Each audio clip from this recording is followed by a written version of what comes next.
Sound. It's just everywhere, right? It's how you're hearing me right now. It's the music you love. It's the sound of the city. But what if I told you that sound has a hidden power?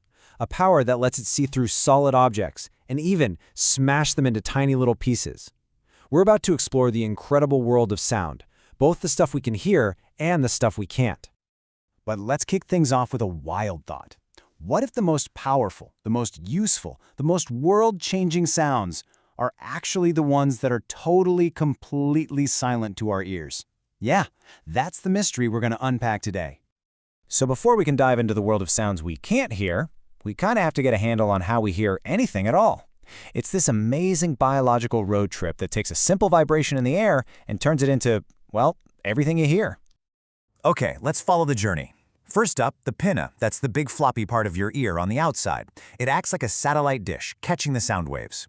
Those waves travel down the ear canal and hit the eardrum, making it vibrate just like a drum skin. Then, three of the tiniest bones in your body, the hammer, anvil, and stirrup, take that vibration and crank it up. They amplify it. That amplified signal goes into the cochlea, this incredible spiral-shaped thing that does the real magic. It turns physical vibrations into electrical signals. And finally, the auditory nerve zaps those signals right to your brain, which says, oh, that's a voice, or hey, that's a car horn. It's an absolutely incredible process. All right, now that we know how hearing works, let's talk about what we don't hear. Turns out, our ears have a built-in limit, a sort of invisible wall. And on the other side of that wall, there's a whole other universe of sound. And the key to unlocking all of this is a little concept called frequency. It's really simple. It's just how fast a sound wave is vibrating per second. A slow vibration gives you a low pitch, like a deep bass sound. A super fast vibration gives you a high pitch, like a whistle. And we measure that speed in something called hertz. And here it is, the number. The absolute upper limit for most of us humans is 20,000 hertz. Anything vibrating faster than 20,000 times a second is, for us, completely and totally silent. Which brings us to the star of our show today, ultrasound. That is the official name for any sound that's vibrating faster than our 20,000 hertz limit. We literally can't hear it, but this invisible sound, it has some absolutely mind-blowing powers. And this is where you really see how, well, limited we are. Look at this. We tap out at 20,000 hertz. But your dog, they can hear all the way up to 60,000 hertz. That's why a silent dog whistle works. It's not silent, it's just in a range that they can hear and we can't. And then you have bats, who are just on another planet, hearing up to 200,000 hertz. It's incredible. Now, this hearing limit isn't just a fun fact. It's something that can actually be used or exploited. Check this out. The mosquito alarm. It's a device that blasts out a really high-pitched sound right on the edge of our hearing.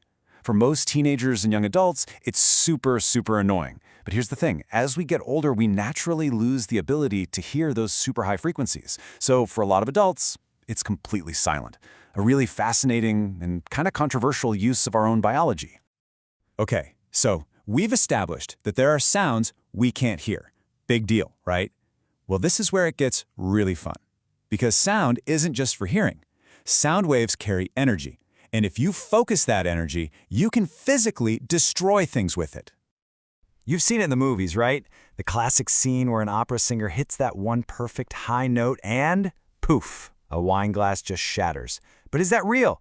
Can a human voice actually do that? The answer is absolutely yes. But how in the world is that possible? Well, it's not just about being super loud. As scientist John Chase explains here, the real secret is all about precision. You have to find and then perfectly match the one single frequency that the wine glass itself wants to vibrate at. And that special note is called its natural frequency. Everything has one, a bridge, a guitar string, and yes, a wine glass. If you can make a sound that perfectly matches that frequency, the energy from your voice gets transferred into the glass, and its own vibration starts to get bigger and bigger and bigger. That phenomenon is called resonance. So here's what's happening. The pushes from the sound waves are arriving at the perfect time, in sync with the glass's own wobble. It's like pushing someone on a swing. You push it just the right moment, and they go higher. The sound does the same thing to the glass. The wobble gets more and more extreme, until the glass just can't take the strain anymore, and it shatters. So shattering a glass is a really cool science trick. But believe it or not, that exact same idea is used in medicine to save lives. We use the same principle to smash painful kidney stones to bits. It's done with this machine called a lithotripper, which literally means stone breaker. It fires these super-focused, high-energy ultrasound waves, remember, sound we can't hear, right at the kidney stone. And just like with the wine glass, the stone vibrates so violently that it breaks apart into tiny pieces small enough to be passed out of the body safely, all without a single cut. Amazing. So, sound can destroy things, but it can also be used to build things, to build images, to let us see into places that are completely dark to our own eyes. And this is where the constructive power of ultrasound really shines. I mean, beyond just breaking stones, this invisible sound is an incredible multi-tool. It's the key to so much modern medical imaging. It's used to gently clean really delicate things, and it's even used to keep us safe in heavy industry. Just think about this for a second. One of the most amazing images that modern medicine can give us, a picture of an unborn baby moving around, alive and well inside the womb. It's a truly profound moment.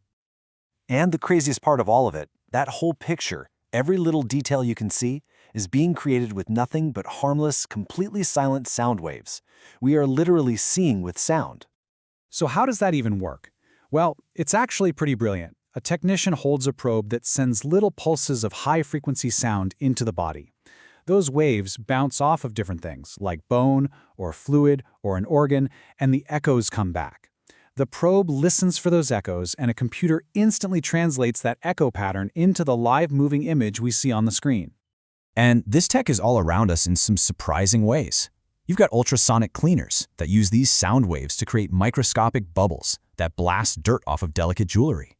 And engineers use the same echo principle to find tiny hidden cracks in things like railway tracks, preventing disasters before they can ever happen.